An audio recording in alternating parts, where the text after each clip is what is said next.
আসসালামু আলাইকুম রহমতুল্লাহ। আমরা কিসের দ্বারা ইফতারি ছাড়বো? কোন বস্তুর দ্বারা ইফতারি ছাড়লে ভালো? তো দেখুন প্রিয় দর্শকগণ, সব থেকে ভালো উত্তম হলো খেজুরের দ্বারা ইফতারি ছাড়া। যদি আমাদের পাশে খেজুর থাকে, আর যদি খেজুর না থাকে তো পানির দ্বারা ইফতারি ছাড়াটা ভালো। কারণ রাসূলুল্লাহ সাল্লাল্লাহু আলাইহি ওয়াসাল্লাম তিরমিজি শরীফ এবং মিশকাত শরীফে হাদিসে বলেন, আন সালমান ইবনে আমির রাদিয়াল্লাহু আনহু قال قال رسول الله صلى الله عليه وسلم ইদা আফতারা আহাদুকুম, যখন তোমাদের মধ্যে থেকে কোনো ব্যক্তি ইফতারি ছাড়ে, ফালইফতির আলা তামরিন, ওই ব্যক্তি যেন খেজুরের দ্বারা ইফতারি ছাড়ে। ইন্নাহু বারাকাহ, কারণ খেজুরের ভিতরে বরকত আছে।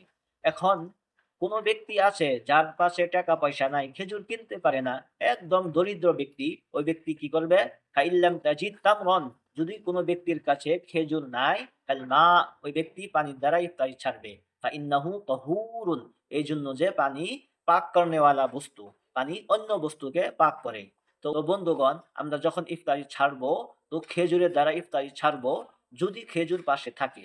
এখন যদি খেজুর আমাদের পাশে থাকলো না, তো পানির দ্বারা ইফতারি ছাড়বো, যেই রকম নাকি রাসূলুল্লাহ সাল্লাল্লাহু আলাইহি ওয়াসাল্লাম এই হাদিসে বলেন। আল্লাহ তাআলা আমাদের সবাইকে আমলের তৌফিক দান করেন।